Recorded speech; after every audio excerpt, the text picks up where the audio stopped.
Peace and love, peace and love. It's your boy Don Kalam. I'm in Atlanta, Georgia. I got a special program today for you with the private cast, and it's always a treat when trustees meet. Shout out to my boy Equity. But today we're gonna go over the being private trust versus public trust. A lot of people, it seems hard for them to comprehend that they're already operating as a trustee and a beneficiary. They're truly co-mingling when they're operating in the public, which is a big no-no. So I'm gonna go over what a public trust is and what the private trust is and the type of private trust that I actually utilize and help my private clients and my private students. But starting off, everybody utilizes a social security number. And that's what's different between private families and then public families. You got the public sector, then you got the private sector. When we're dealing with the public trust, the Social Security is a public trust. And you're operating as a trustee and beneficiary, which is co-mingling. When you look at the private sector of the economy, just Google this. What is the public sector? What is the private sector? The private sector of the economy is the part of the economy that the government does not control whatsoever. Then the public sector is the part of the economy that the government does control. So when we talk about the Constitution, that is a public trust. The Constitution is a public trust. I just want to throw that out there so everybody can start to kind of grasp what a trust is. It's considered an express trust, the Constitution. It was expressed in the public. And that's what gives us our presidents. So when you look at corporations, corporations also have bylaws, which would be their constitution. If you're looking at an LLC, like a limited liability company, they have something called the operating agreements. That's their form of a constitution. So when we look at the Constitution, Article 1, Section 10, it says the government cannot infringe, no states can impair or upon obligations or private contracts. Article 1, Section 10 of the United States Constitution. So I want everybody to understand this is where we get our law from. This is where we get our private capacity from the United States Constitution. Article 1, Section 10. So when we're looking at the Social Security Trust, because that is a statutory law, is in the public sector, the part of the economy that the government does control. When you hear public defender, when you hear public housing, public assistance, this is government assistance, this is government attorneys, this is part of the public. So the government does control this. Also, when you're looking at this trust, the Social Security Trust, you're deemed a beneficiary because you're taking benefits from the trust, whether it be housing, whether it be a bank account, whether it be, you get equitable title with this. You don't get legal title. The government gets to have legal title because it's a public trust. The reason why it's public is because it was created with legislation. It was created by Congress, which is the public. In terms, you are the government, but they're acting as your trustee.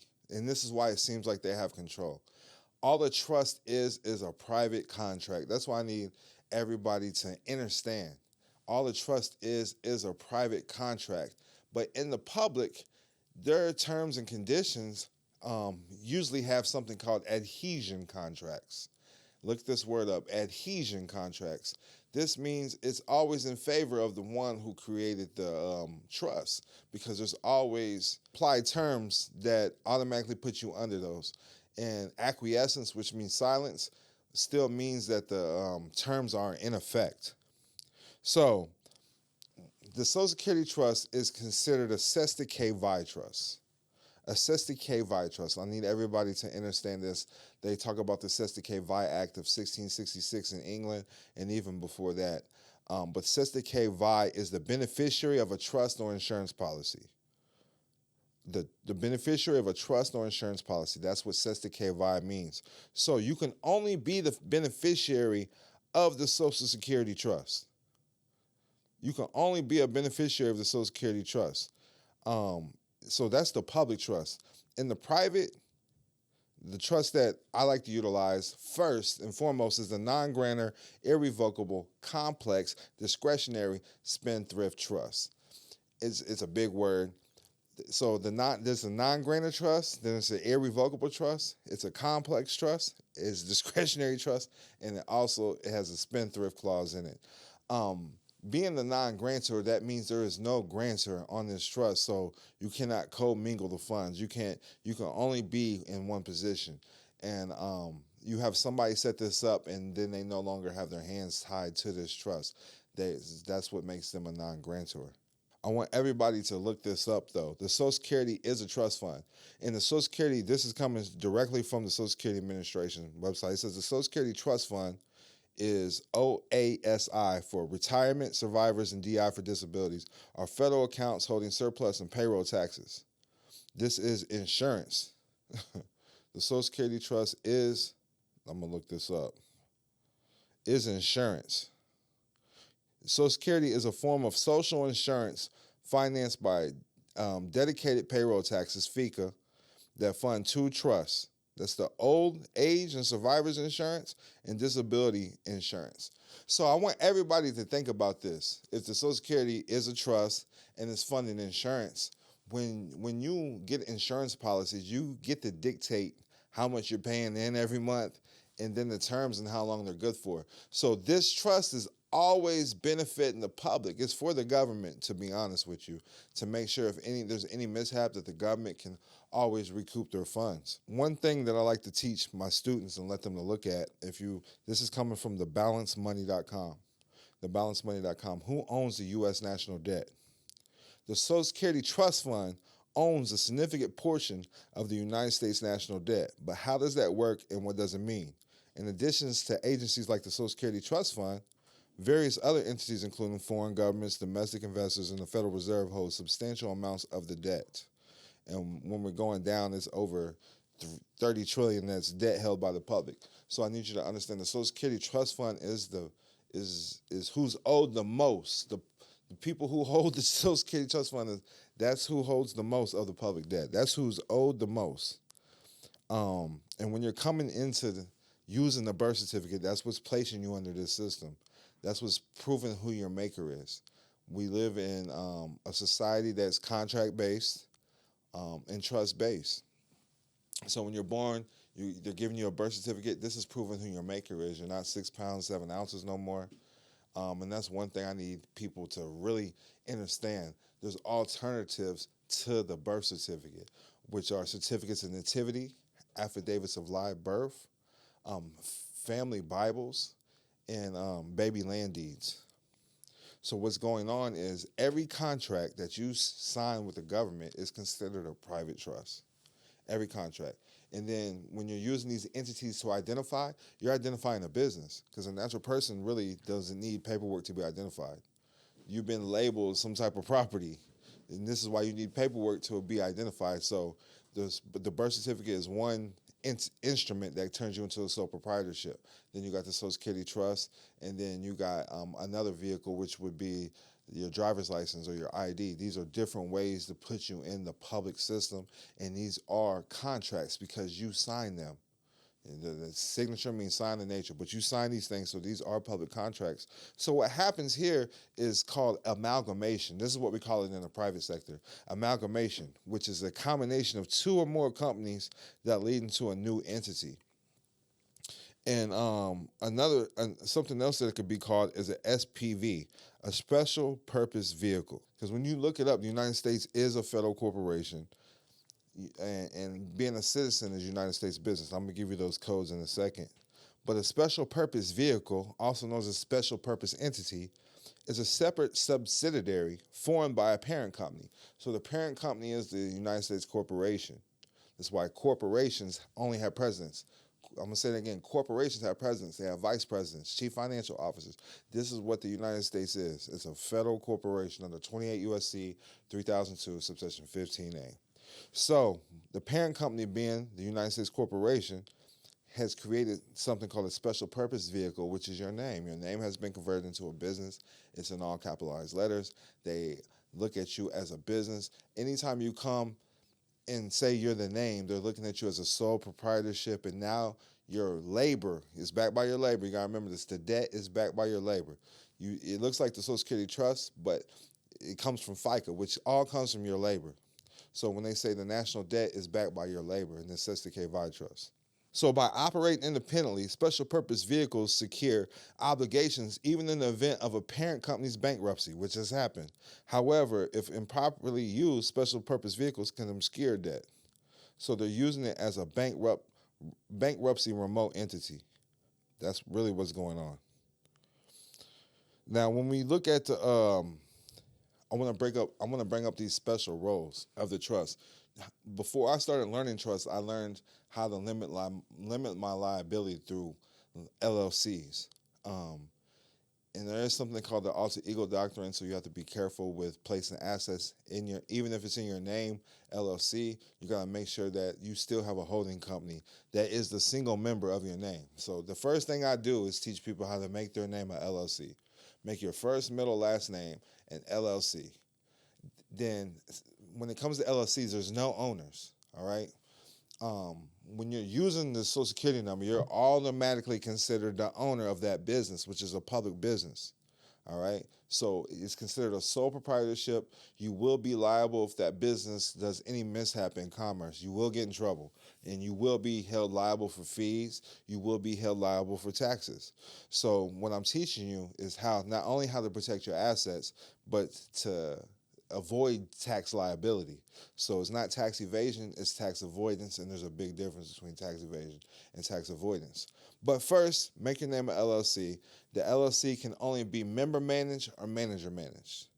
So you want this one to be member managed, and you want your name that's an LLC, and this is considered my operating company. And then any other company that you're using in commerce is considered your operating company, and you want the single member to be your holding company. The holding company is going to be in one of the 5 charging order protection states, which is Nevada, Wyoming, Alaska, South Dakota, and Delaware. And then you can even set one up in New Mexico, because if you want to remain anonymous, that's a good state to remain anonymous in. Now, the holding company now is going to be manager managed, and then you can be the manager. So now you're at arm's length distance with your name and all the operating companies. When they ask for the beneficial owner, now this is when your trust come into play.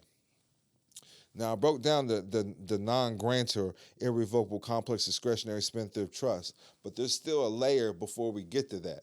So the layer up from the holding company is going to be my ministry trust. I use a 508c1a ministry trust, which is an unincorporated association. So you can either use a ministry trust or an unincorporated association. Now, just how this is the beneficiary of my holding company, I also make sure that the 508c1a has a nonprofit family foundation in the play as well, because that's usually my beneficiary of the non-grantor trust. Now, the non-grantor trust is going to be the one who established that 508c1a. So here's certain roles. So I told you with the LLC, you're a member or you're a manager. Those are the 2 main roles. And then if you want to truly remain anonymous, you can use something called registered agents. I do utilize registered agents to establish my businesses, to stay under the radar, to get EINs with no Social Security number, because the Social Security number, even when you're establishing and getting the EIN, you're still under the public legislation, so there's still going to be a tax liability attached there. So starting off with the non-grantor irrevocable complex discretionary spendthrift trust, the first role you need to understand is the settler. The person who creates the trust and transfer assets into it. The settler determines the terms of the trust and has the authority to amend or revoke this trust. Then next, this is where you want to be. The trustee. The trustee is the individual or institution responsible for managing the trust's assets and distributing them according to the terms of the trust. The trustee has a fiduciary duty to act in the best interest of the beneficiaries. So the trust is there to protect the beneficiaries. That's truly what they're there for. Another term that a lot of people are not used to is a trust protector or a guardian. I break this all down in my book called Guardianship. It breaks down how to utilize this trust, and then volume 2 is the actual trust. It's a template of the actual trust and where to put everything. You can use an attorney if you want to, but I'm trying to make it in layman's terms so you don't have to use anybody. Usually when you're using attorneys, they're public attorneys. You got to understand there's a private practice and a public practice. When you're utilizing public attorneys, they're using codes and statutes to keep you coming back and using the court system. this trust is trying to bypass. I want you to bypass. We're not using codes and statutes. We're bypassing that. In the private sector, we do not have to use codes and statutes. Codes and statutes is for the public sector. So a trust protector or a guardian, this is an individual or entity. And I want everybody to understand this. Entities, whether it's an LLC, a corporation, or a trust, they can do everything a person can do except vote. So your settler can be a organization. Your trustee can be an organization. Your protector or guardian can be an organization. Just be mindful of who you're putting, who's in charge of those organizations. So a trust protector or a guardian is an individual or entity appointed to oversee the trust and ensure that the trustee is acting in accordance with the trust provisions. The trust protector may have the authority to make changes to the trust or replace the trustee if necessary. So that's a powerful key right there. The trust protector or the trust guardian can change the trustees. And in certain trusts, the beneficiaries can change the trustees as well. Another special term and position of this trust is going to be a proxy.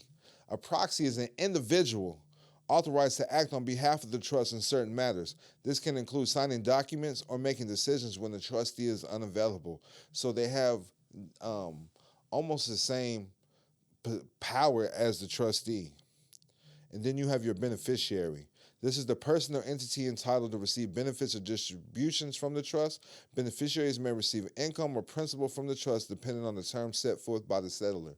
Now, how I like to utilize this is, I like to call it the Warren Buffett way, is, let me just look this up so y'all can fully grasp this. Warren Buffett does state he won't leave his children his fortune, but instead direct 99% of his wealth to charitable trusts managed by them. So you want to hand down, because it's tax-free.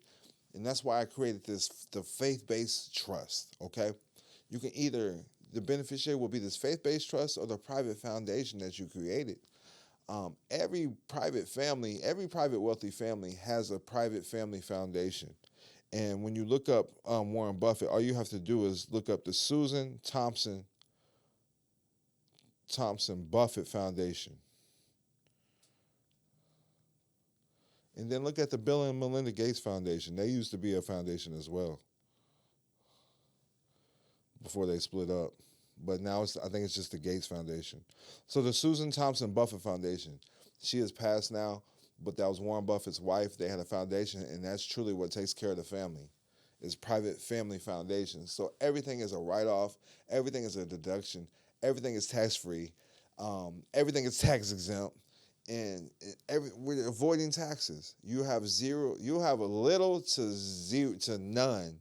You know, sometimes there is a little tax obligation, but you'll have none. When you understand that your name is already a business, you'll get away from filing 1040s. When you're utilizing this trust correctly, everything that's coming into the trust is considered a passive income and extraordinary dividends. So there's no capital gains tax, and there's no taxes on the passive income at all. All the tax liability gets passed on to the living beneficiaries. We're using organizations.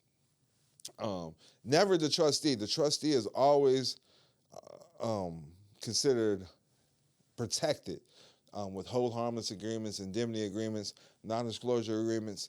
All this is in this trust. I was going to go through the trust, but I just want to make sure y'all get the understand the gist of the positions and how this trust actually operates. And then the public is totally something different. So you have to learn the private before you learn the public. The public will make a whole lot more sense. So understand that the Social Security number is a trust. Every time you're giving your signature, your sign of nature on documents in the public, you're giving up rights away, and you're putting your intellectual assets under the public trust. You can look these things up. Look up what a Schedule A is on the IRS side and the public, then look up what a Schedule A is and the private trust. This is where we list our assets. In the Schedule A, if you list them on the assets, now it becomes the IRS's. They deem it's theirs. So the Social Security number is a public trust because you're considered a beneficiary and a trustee of this. Legislation created, Congress created, so it's considered a public trust. Private trusts aren't established this way. A lot of people think it's not their fault. They didn't know their mom's on the birth certificate. But regardless, this allows the government to make your name into a business. Now, in America, you can do business or whatever you like in America. So with your name as a business, you got the Social Security Trust. This is created into a public entity, and it's for a bankruptcy discharge mechanism that everybody speaks of. A lot of people speak on House Joint Resolution 192, which with the Social Security Act, which made debt public. All debt is prepaid. That's what it's for. All debt is prepaid because there's no gold, there's no silver, there's no national money in the public. A Federal Reserve note is a promissory note, as a promise to pay a later date when they may have gold in the system again, which I believe Texas is on the gold standard and Florida was the first one to do it, so they're back on the gold standard. In the private, that's what they utilize. They use gold, they use silver, they use things of assets, things that you can use as collateral, not just, hey, I'll pay you tomorrow, Everything is backed by your labor. You're living in a debt system. The public is a debt system. In the private, there is no I'm going to pay you back. It's quid pro quo, something for something. The arguments remain that the government made a birth certificate and the Social Security Trust in your name, and the government owes you money. I don't go from that route. I don't think the government owes anybody money. Like we understand the public debt, you're utilizing the system. Being a beneficiary is being part of the debt system, But the government is an entity that's under bankruptcy and it's in debt, so they can't pay you even if they owe you because they're under bankruptcy. They're under bankruptcy, and that's what a lot of people are not understanding. So when you understand bankruptcy law, when you understand contract law, everything is contracts. Everything is contractual. And this is why I'm trying to teach you about trust. Because you use contracts. It was a promissory note that was a contract that got you the house or got you the car. And you truly don't own it because if you stop paying it, they come take it from you. You have equitable title versus legal title. In the public, they have contracts to be officials to operate the trust. Public officials are public servants for the public trust. And so you have to understand that they're the true trustees of the public trust that you're operating of. In the private, we put everybody on notice that we're a private family. Your county recorder's office, your governor, your attorney. Like if y'all tap into my school, I'll show y'all exactly how to do status correction and then let people know, hey, we're operating from a trust, private trust. You make your name is the intellectual property in this system when you think about it. And that's what people are really failing to realize. I'm showing everybody how to protect their name. Now, I don't want to throw everybody for a loop. The first time I was ever protecting my name was I've always studied like record label contracts, and I see how they're giving away their rights. So the record label is kind of like a government. When you think about the government, they keep records of you. So record companies also keep records of you, and they turn you into a doing business as, so to speak, DBAs, doing business as. So now you got your artist name. They'll use your government name, also known as, and then they'll copyright it, they'll trademark it, whatever, and now they own your essence. They own your intellectual property. So that's kind of what the government does to you when they throw you in jail. These are the benefits of the trust, of the public trust. Jail time, fines, fees. So this is why it's important to understand what informed families know. I'm going to go over a little bit of the non-grantor irrevocable complex discretionary trust. It's considered, I already said this, but everything that you're utilizing, you can use all your LLCs. You can make this, you can do performance agreements. There's a lot of different contracts. You can do independent contracts, or you can just put your LLCs in the Schedule A and make the trust own the LLC. And now all the money can go straight to the trust, and it's considered passive income, and it's not going to be taxed. You can create unlimited bank accounts with this trust. And then there's only one tax return. So if you got all your business, say you got 10 businesses, you put it in this trust. There's only one tax return. It's all considered passive income. You have the trust file the taxes on it. The beneficial spendthrift clause in the trust is what makes capital gains taxes eliminated. All income is considered passive income and is non-taxable, and it's 100% lawsuit-proof asset protection because of you can look this up at IRS code 643B. So the non-grantor irrevocable complex discretionary spendthrift trust is compliant with IRS code 643B. And I'm going to read a little bit about this. So IRS code 643B, extraordinary dividend. This is the part that you need to understand. For purposes of this subpart and subparts B, C, and D, the term income, when not preceded by the words taxable, distributable net, undistributed net, or gross means the amount of income of the estate or trust for the taxable year determined. Under the terms of the governing instrument and applicable local law, items of gross income constitute extraordinary dividends or taxable stock dividends, which the fiduciary, acting in good faith, determines to be applicable to corpus under the terms of the governing instrument and applicable local law shall not be considered income. It's considered an extraordinary dividend. Now, the capital gains tax exclusion is on subsection 3. Gains from the sale or exchange of capital assets shall be excluded to the extent that such gains are allocated to corpus and are not paid, credited, or required to be distributed to any beneficiary during the taxable year, or paid permanently set aside or to be used for the purpose specified in section 642C. So long as it goes to the trust, the capital gains tax, there's none, and it's considered an extraordinary dividend. There should be some type of profit sharing agreements included in the trust as well to be compliant with 643B. But that's part of it has a business trust in it, it has a charitable trust in it, it's a non-grantor trust, and the simple trust is what gets you taxable with your beneficiaries. I'm not going to get deep on that because I know a lot of people are not understanding, even comprehend a lot of the trust law. But all trusts are private contracts. That's why I need everybody to understand. When it comes to your name being in all capitalized letters as a person, it's not a conspiracy. It's true. They turn you into a business. You understand that's only how that this matrix system, this corporate system, this public system can even view you as a United States citizen. So as a national, we move a little bit differently. Nationals being private, becoming a private American. You can just look these things up. There's different terms for these, and that's what Donald Trump says, make America great again. He's talking about becoming an American. Learn how to be an American versus a U.S. citizen. United States citizen means United States business. You Google that.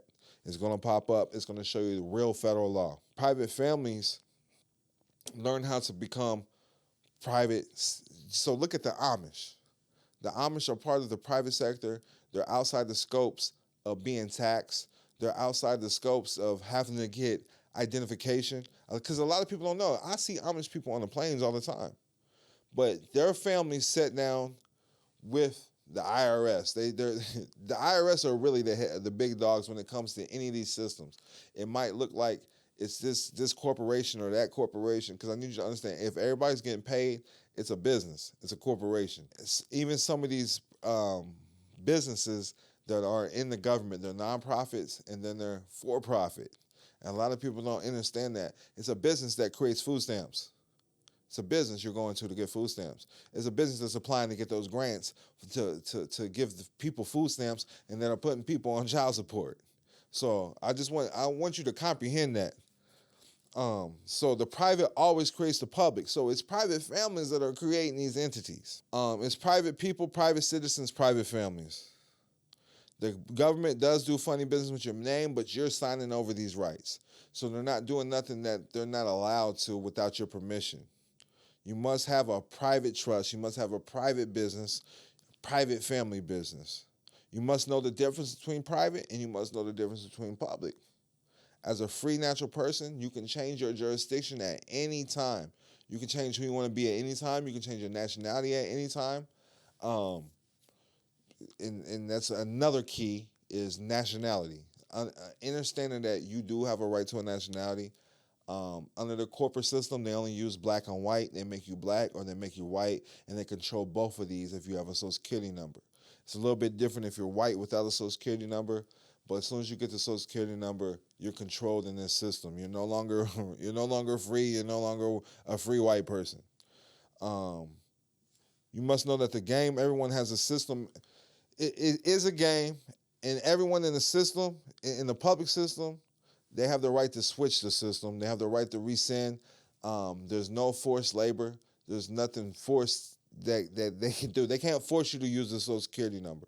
And just think about this when it comes to taxes. Don't corporations always pay less than employees when it comes to taxes?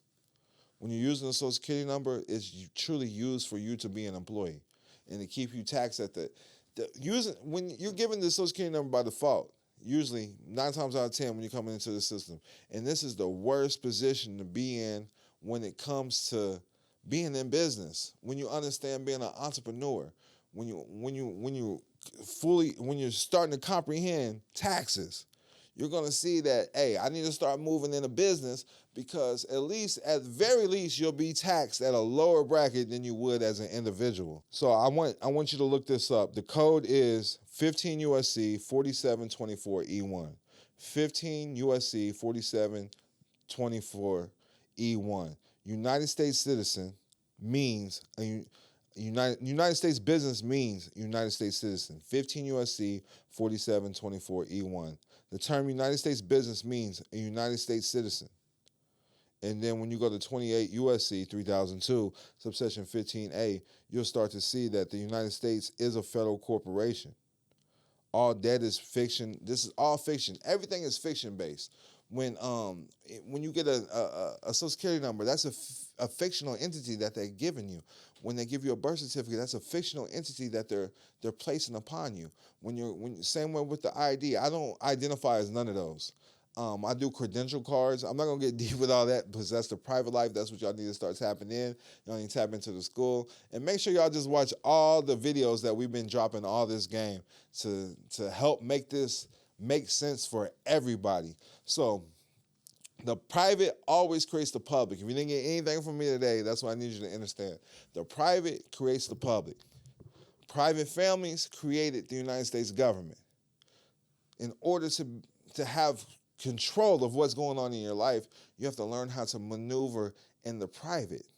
You have the right to privacy in America, and everything that they're doing here is kind of hard. It's giving up your rights and giving up your privacy, whether it be your cell phone, whether it be you giving your address, your phone number just to sign up for rewards or points in the store. These are all forms of giving away your privacy. You're swiping your debit card. They're tracking you with your Social Security number. So I'm teaching people how to operate with an EIN that's not attached to the social. Put everything under a family trust or a family foundation, and now we can move in a tax-exempt manner and have a less of a tax avoidance, because that's all it's about.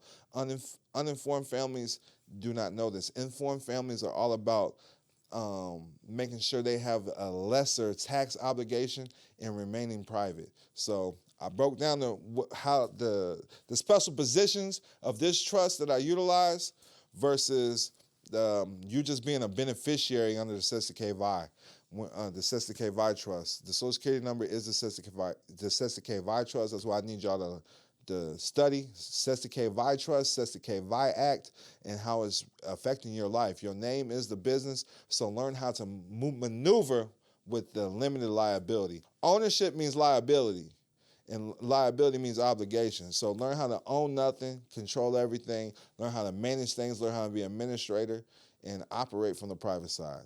With that, I'm out. It's your boy, Don Kalam. Make sure y'all tap in and tune in.